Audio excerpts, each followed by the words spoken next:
In this video, we are going to discuss a very interesting gambit known as advanced gambit. And this gambit is played from the white side. And this position, yes, this gambit can be played in more than 90% of the games if you are a 1e4 player from the white side. And this gambit is so interesting because the basic idea of gambits is that you sacrifice one, two, or more than two pawns to gain some a very interesting attacking chances, which help you to simply outburst your opponent. So I think this gambit is going to be very interesting because this gambit can be played like more than 90% of the times if you are a 1e4 player. So let's check it out. So white starts out the game with 1e4. We are the one-shot subscriber, and our opponent is the random noob, which is going to fall for the trap or fall for the gambit. e4, we have e5, very standard, knight f3, knight to c6, bishop to c4, and now we have bishop to c5. This position, if you are a 1e4 player, or even if you are not 1e4 player, you have definitely, I'm 100% sure that you must have saw this position at least 100 of times, or at least 1000 of times. After bishop to c5, I'm pretty sure that many players like castle in the position, try to play c3, d3, or even d4 at some point. But today, I'm going to recommend you to go for playing b4. And we have the advanced gambit on the board. The basic idea of sacrificing the b4 pawn is, whenever black tries to capture the b4 pawn, you are going to play c3 and going to grab the center, because center is the main motive of any side. If you grab the center, then we are already having an edge. We are already having an edge to attack to our opponent. So after b4, black is having a very limited options. Black can either capture the pawn with the bishop, with the knight, or he can go back with the bishop to b6, or he can go bishop to e7. First, let's discuss what will happen if black tries to go simply bishop to e7. After bishop e7, we are simply going to play a3, defending the pawn, and we are simply better because we are able to play b4 with the tempo, hitting the bishop back. We basically got an extra move of playing b4. We basically have more space on the queen side, and perhaps at some point we can even go for playing b5, hitting the knight, capturing the pawn. But the standard variation can be to play simply castle, d3, bishop b2, or even c3, d4. A very standard reply, and we are simply better. So this is what happens if black goes for playing bishop e7, which is not so common move, yeah? It looks simply bad. What will happen if black tries to play bishop to b6? After playing bishop to b6, we are going to play a4, grabbing more space on the queen side, and our idea is already to play a5, hitting the bishop, and the bishop is trapped. In this position, if black goes for capturing the b4 pawn with the knight, we are going to play a5, hitting the bishop. Bishop is forced to go on c5. Black cannot play bishop to d4 because after c3, one piece is lost. So bishop to c5, c3, knight to c6, and now we are going to castle. And white's main idea on the next move is to play d4, and luckily black cannot stop that idea. For example, if black tries to play the knight to f6, developing the piece, ideas to castle, we are still going to play d4. Pawn takes, bishop to b4, and now we have e5 simply going for the center. With d5, the best reply from the black side, hitting the bishop as well as white is hitting the knight. If you try to move the knight, there is no, I don't think that there is a good square. Like knight to g8, I can play queen b3, and I'm already hitting the pawn.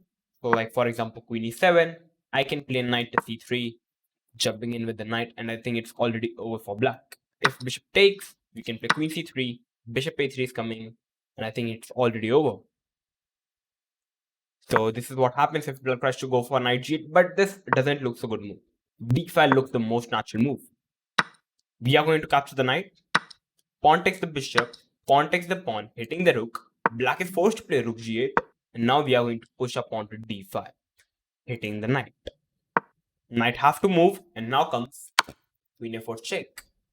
Hitting the bishop and the check, and you win a piece, and you are simply winning the game. So this is what happens.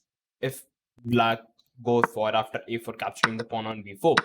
If black goes for playing a6, not accepting the pawn, then we can play castle in the position. And in this position, if black goes for capturing the pawn, now we can go for capturing the e5 pawn. And now many of you are wondering why not, after playing a4, if black goes for capturing the pawn, why not we can go for capturing the pawn on e5 directly? The reason is, now black can go for playing queen g5, hitting the knight and hitting the pawn as well. That was the reason after a6, white castled first, so that he can protect both his f2 and the g2 pawn. That is the main reason. That is why after a6, castle, knight takes, we are going to go for capturing the pawn on e5. And now we are basically hitting the f7 pawn. So knight h6, and now we are going to play d4. Idea is to capture the knight and hitting the pawn. So d6, knight f3, knight to g4, because white idea is to simply capture the knight and black is simply going to collapse. So knight g4, the best reply, a5, bishop a7, d5, and guess what? The knight is simply trapped on b4. On the next move, we are going to play c3 and the knight is trapped. For example, castle c3, and your knight can't go anywhere. So this is what happens if black goes for, after castle, if black goes for capturing the pawn. In this position, if black goes for playing knight f6, we can go for playing d3. And in this position, if black tries to go for capturing the pawn, a5, bishop a7, knight takes the pawn, and material-wise, it's an equal position. Black is completely passive. We have the complete control on the center. Bishop a3 can come at any point. Like if black goes for castle, bishop f7 is a very strong move. Rook f7, knight f7, king f7, e5, hitting the knight. Like knight moves c3, hitting this knight. Like if the knight goes over here, queen f3, it's a check and the knight is lost. You can see many sacrifices can come in the position, and black king is extremely weak. So this is the whole variation if black goes for playing bishop b6, which is not the common move. The best reply is to capture the pawn on b4. So two options, black can capture the pawn with the bishop or with the knight. Just let me tell you very straightforward. If black captures the pawn with the knight, we are going to play c3, knight to c6. Okay? And if black captures the pawn with the bishop, c3, and if black tries to play bishop to c5, we can learn one thing, that the positional land is the same. It doesn't matter with whom piece black captures the b4 pawn, with the bishop or with the knight. But this rule only follows if black plays bishop to c5 after capturing the b4 pawn. So we are going to cover everything.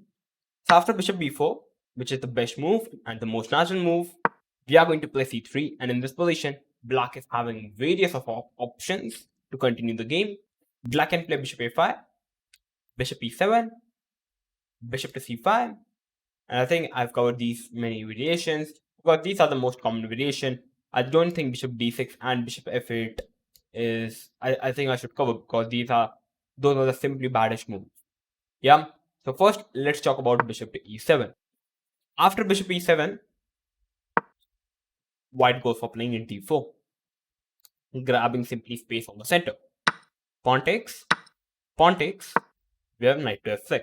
And we can already see that we have a very clear center advantage. Knight f6, black tries to gain the center control, develop the piece. Idea is to castle. We are going to play e5. Knight goes to e4. We play bishop d5. You see, we play bishop d5 hitting the knight, and we are also stopping this d5 idea. So bishop to b4 check, and guess what? There are many variations in the position. First of all those who think that moving the king is not a good move, it's not safe, I must tell them that in this variation, at least play king f1 whenever you hit with a check. Because actually, after king f1, your king is actually very safe on the f1 square. And actually, the main point is that you never get a check in the future.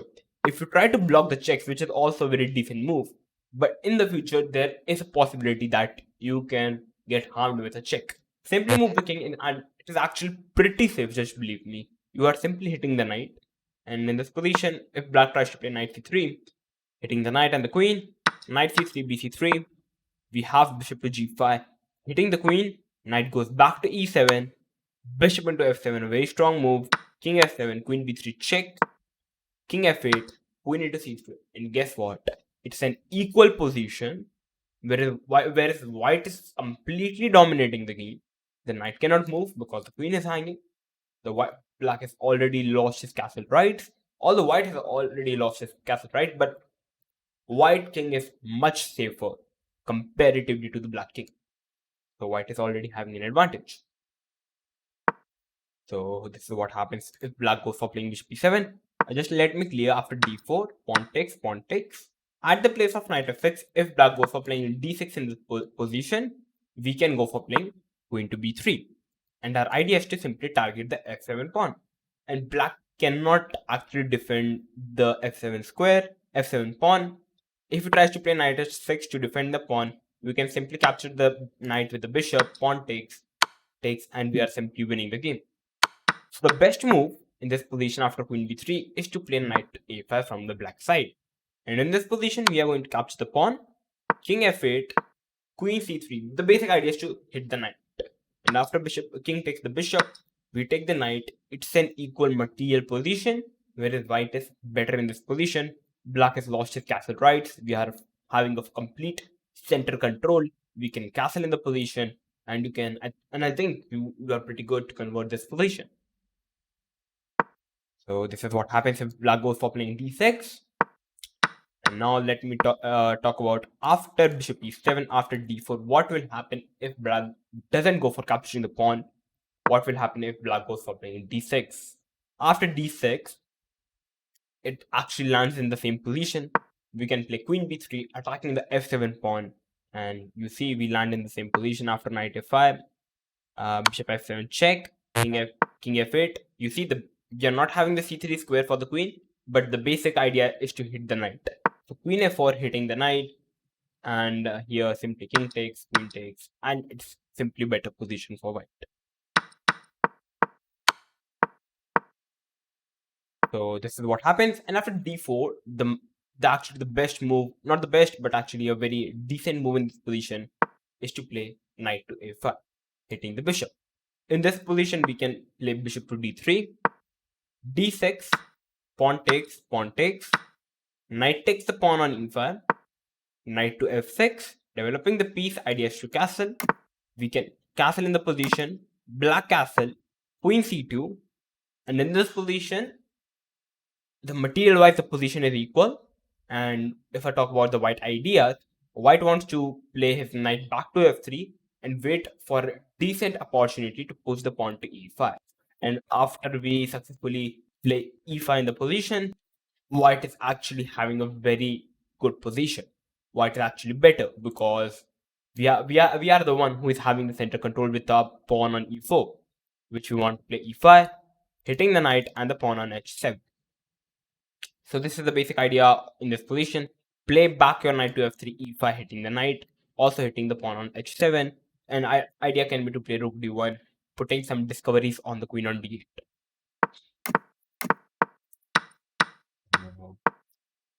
What will happen if black goes for capturing in this position? After takes, we can simply play cd4, and we are having a very decent, nice center position. We can castle in the position, and I think this position is definitely playable from the white side, as we can say that the knight on a5 is definitely not a good square for the knight on a5. And if black tries to play knight f6 or knight to c6 back, we can try to push e5 or d5 in the position, which can give you a very decent position. So this is what happens if black goes for playing bishop to e7 in this position. Now let's talk about what will happen if black goes for playing bishop to a5 in this position. After black goes for playing bishop to a5 in this position, we can simply go for playing d4. And actually the bishop to a5 is the best move in the Ivan's Gambit from the black side. After d4, black goes for capturing the pawn. We have queen to b3. Our idea is to basically hit the pawn on f7. And here black is having the two main options to play queen e7 or to play queen f6. Queen e7 looks to me the most psychological good method because black is protecting the f7 pawn as well as hitting the e4 pawn. Although queen f6 is the best move according to the engine.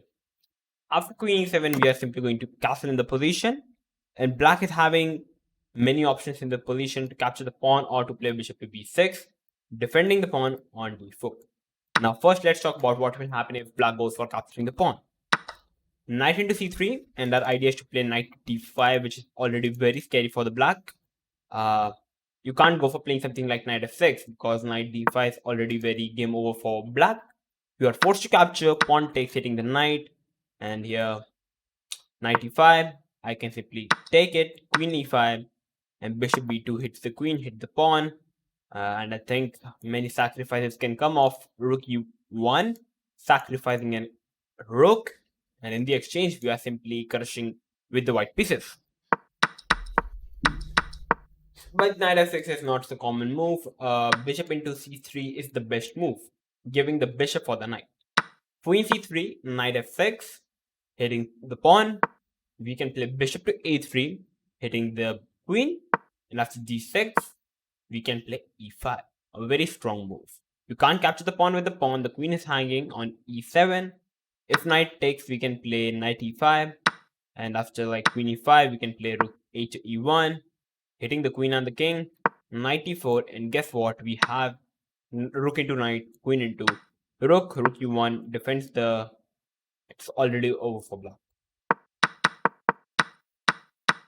So after e5, if you try to play anything like, let's take knight e4, which is the best move, hitting the queen, queen to c2, knight to c5, and we can play rook to e1.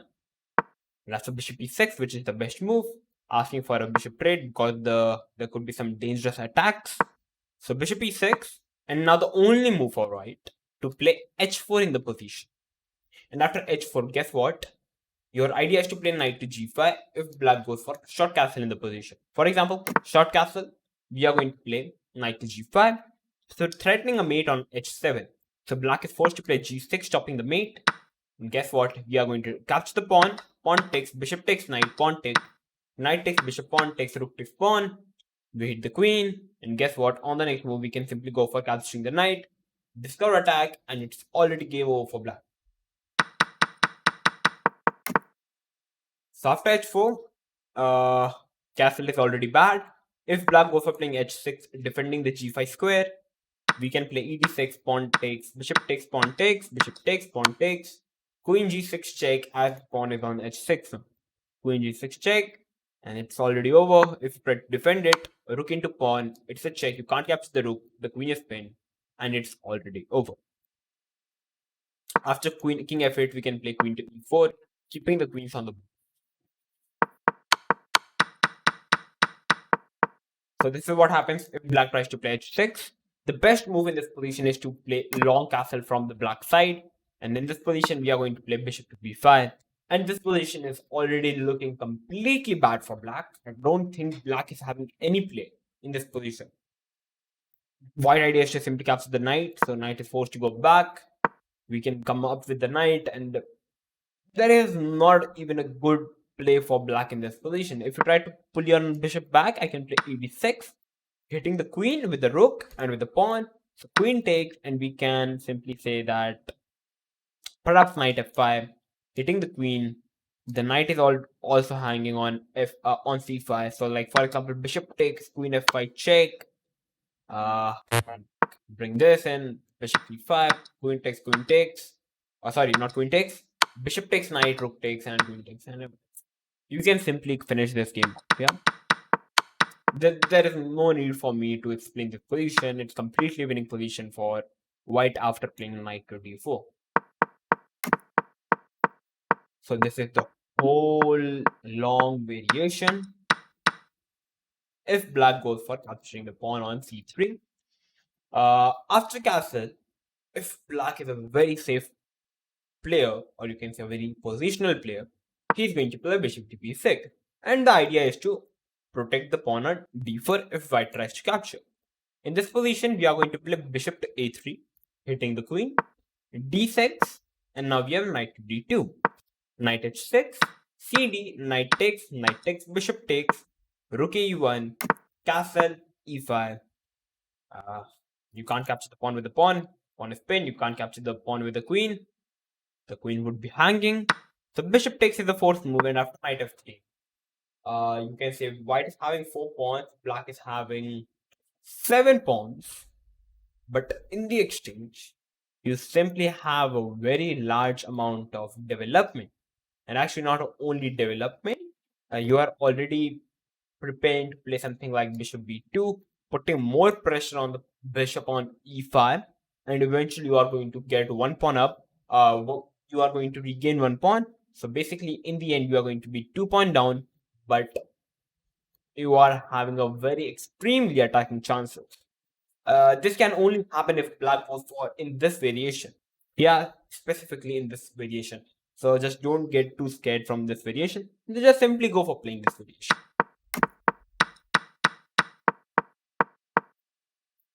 This is what happens if black goes for playing bishop b6, which is not so common.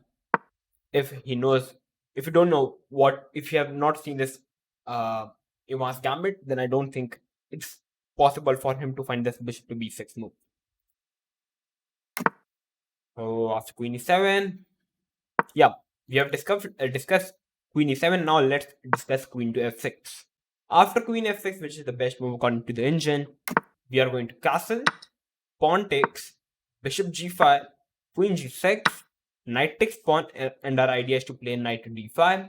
So the bishop takes is the fourth move, or else we are having this knight d5 very strong move. If black goes for playing knight to e7, then we can play knight d5. Our idea is to capture the knight. The knight takes is fourth, pawn takes, knight goes, rook e1. We sacrifice an exchange. d6, the knight takes, pawn takes, rook takes. Sorry. And it's a check. The king is having 2 moves. King f8, we have queen b4 check. Queen is forced to come in between, and after bishop check, takes, queen takes, king moves, it's a checkmate.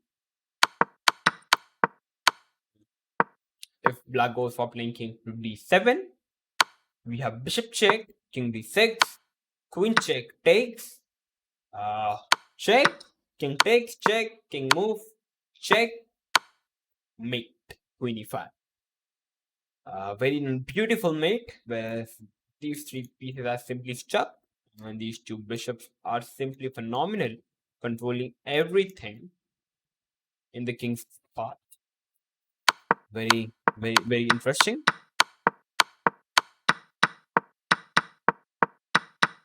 So this is what happens if black goes for playing knight e7, which is a bad move. The best move is capture the knight with the bishop. Queen takes bishop, knight to e7, bishop takes knight, knight into e7, which is the bad move because of knight e5. We hit the knight and the pawn as well with the bishop and the knight, which is completely losing. So black is forced to capture the knight with the bishop. Is forced to capture the bishop with the king. And here we have e5, a very strong move. And after e5, material wise, you can say white is having five pawns and black is having 7 pawns. But you see, blocking is extremely weak. We are having a very huge amount of development. We have even able to castle in the position, and I think very comfortable for white. This is what Gambit means. We sacrifice pawns in exchange of a huge amount of activity. And in this position, engine gives it slightly better for white. So you know what. Yep. So this is the whole variation if black goes for playing queen f6. After d4, if black tries to play d6 in the position, we can play queen b3. Queen e7, trying to defend the pawn on f7. We can play d5, hitting the knight. Knight d4, a very good move. You can't capture the knight with the pawn as the pawn is pinned. So knight takes, pawn takes, castle. And actually the best move in this position for black is to play king f8, which I'm not considering because it's impossible for black to find on the board. The most natural move is to capture the pawn with the bishop. Knight takes, pawn takes, queen takes. Knight f6 as we are threatening the pawn. Knight f6, rook e1, queen e5, queen trade. And if black doesn't go for playing queen e5, our idea is to play e5. So queen e5 takes, bishop b2, knight to d7, bishop b5. We want to get the knight. King moves, takes, bishop takes. Material wise, it's an equal position. Looks like a drawish position as it's an opposite color bishop, but we are having a very good center control.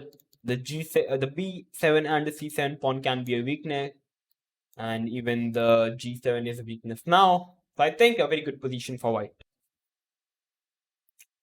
Yep. So this is the whole variation. Black goes for playing d6 in this position. So I think I've covered most of the lines. Bishop a5, bishop e7. Now let's discuss about bishop to c5. If black goes for playing bishop c5, we are going to play a d4. Pawn takes. Bishop to b4 check. In this variation, try to move the king. Knight f6. A3 hitting the bishop. Bishop a5. We have d5. You see the strength of the two center pawns.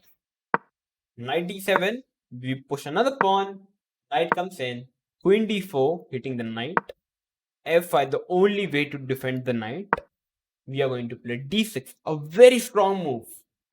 The bishop to b6 hitting the queen and the pawn. We are simply going to play queen d3. Knight takes pawn. Queen to c2 hitting the knight. Pawn takes, knight to c6. If you try to capture the rook, we can play bishop g5. Capture the knight, the queen is trapped. So knight c6, bishop g5, and again the queen is trapped actually. So it's already for black. And at the place of bishop b6, if black goes for playing c d6, we have e d6, knight to g6, knight to d2, the best variation. Bishop takes, queen f6, asking for a queen trade. We have a queen trade, bishop to h6, knight takes pawn, bishop b3, and after bishop b3, just look at the position. White is having 4 pawns, black is having 6 pawns, 2 pawn lead, but in the exchange, white is having a very extremely strong bishop pair, and there is no play for black actually. The rook is actually most like a trap because we are going to play bishop g7 on the next move.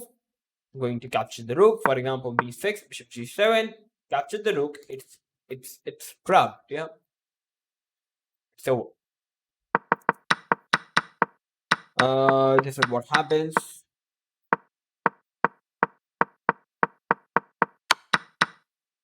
If black goes for capturing the pawn.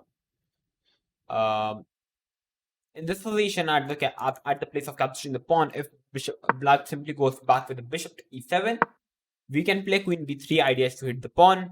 And guess what? Black cannot prevent the f7 pawn. Knight is forced to move, takes, king f8, queen f4, ideas to hit the knight. King takes, knight takes with a check first, because if you take the knight, black can capture the pawn. So first take with a check, king moves, queen takes pawn. It's winning for white. Ooh. Very huge variations. And yeah, in this position, if black goes for capturing the pawn with the knight, c3, knight c6, and you see you land in the same variation. If black goes for playing bishop c5 after capturing the pawn, we are going to play d4, and you know the variations, all the variations. So I think I have covered many variations, and yeah, to give you a complete overview, the basic idea in the advanced gambit is to sacrifice the b4 pawn. In the exchange, we get a very huge amount of center advantage, and with the help of center advantage, we like to push our center pawns, hitting the knights on f6 and the c6. And in many variations, we play queen b3, attack on f7 pawn. Yeah, it's a very interesting gambit. So must try. I think I have covered many variations in this video for the advanced gambit. So I think for a beginner who don't know how to play the advanced gambit, I think now you are well prepared. Just play some bullet and blitz game online on leeches or perhaps chess.com to get your level up and to know this interesting advanced gambit. So must try to play in this gambit in your tournaments on the board or even online. So if this video helped you to improve your chess level and skills, then make sure to like the video, subscribe to the channel if you're new to this channel, and make sure to share this video with everyone. And at least like the video if this video helped you to increase your chess knowledge and skill. So I'm going to come up with these interesting videos and gambits like this, like Advanced Gambit. Yep. So till then, stay tuned and keep watching One Shot Chess.